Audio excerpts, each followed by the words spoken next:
Okay, so hello. I'm Adam.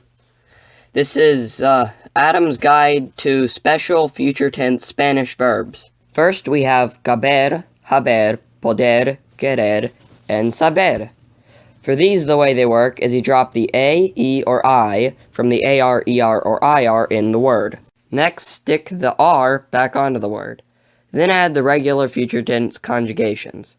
Including the R, they'd be for yo, it ends in re, tú ends in ras, ella, él, or usted ends in ra, nosotros ends in remos, vosotros ends in res, and ellos, ellas, and ustedes end in ran.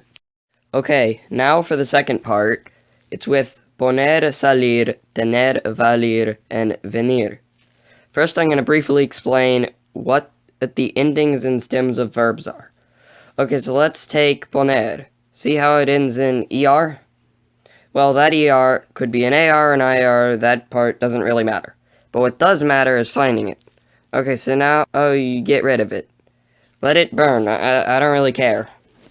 Actually, this is a Spanish lesson. That would be two. Okay, regardless. Now, all that's left is the stem. Okay, so now take the stem, you know, the one that you just put all that effort into getting? Okay, get rid of it. Okay, so poner would become ponder, salir becomes saldr, tener turns into tender, valir becomes valder, and tener turns into vender. Okay, so now the reason I didn't mention the conjugations, yo, tú, él, ella, usted, nosotros, vosotros, ellos, ellas, and ustedes, is because they're all the same. Kinda, besides the standard changes. Nothing special about them. Okay, so the last set only has two words, hacer and decir. Special part is, though, that they're shoe verbs. Shoe verbs are called this because, as shown on my amazingly made verb conjugation chart, they only change for the singular and ellos, ellas, ustedes. What rebels. What bothers me is that this looks nothing like a shoe, or even a boot, but whatever, I digress.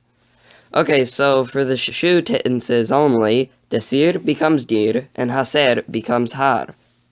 Then the endings are added. They're just regular ones. Okay, well, that's all there is, so, I don't know how to do an outro.